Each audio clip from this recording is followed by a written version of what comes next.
Pivoting to the NBA for a moment, I just wanted to check if you had any thoughts on Jaylen Brown's SuperMax extension. There is a breed of story where every few years a new NBA player is the richest contract ever. Next year, it'll be a different player.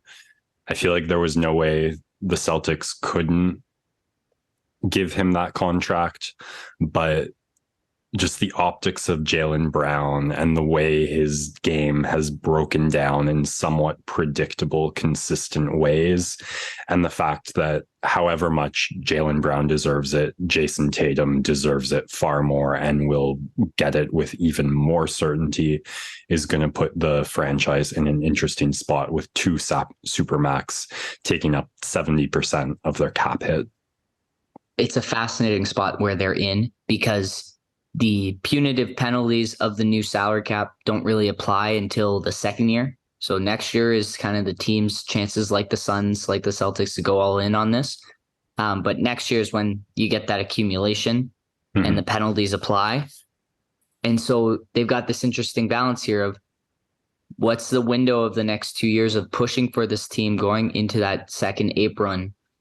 But then will the salary cap go up in those 2 years? Yeah. So can they afford this large contract, stay away from the super damaging penalties, and then be just in time for the cap to raise? And then you're falling back under that second apron, able to have those two guys and then potentially sign some other stuff.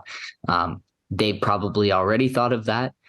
They would not be good at their job if they hadn't already thought of that.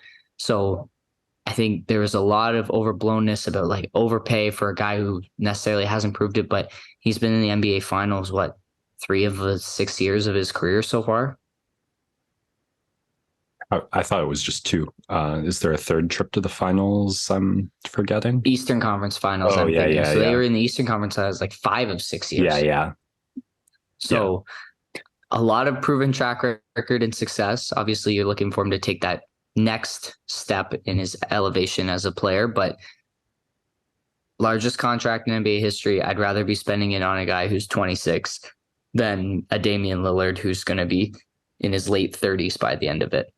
So it's a great deal for the Celtics, even though it's such a ton of money, because the cap is going to go up. And in the next 5 years, we could see someone there's going to be a time when someone signs a billion-dollar contract that finishes. Yeah, or a deal that finishes with them making $82 million a year, which is $1 million a game.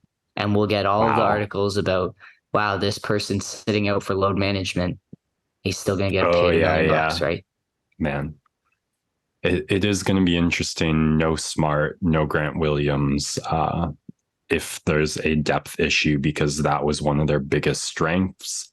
But having offloaded a little bit of it, I think they'll still be in a good place. We're not there yet, but we're nudging closer and closer to that preseason speculation mode. And I'm looking forward to that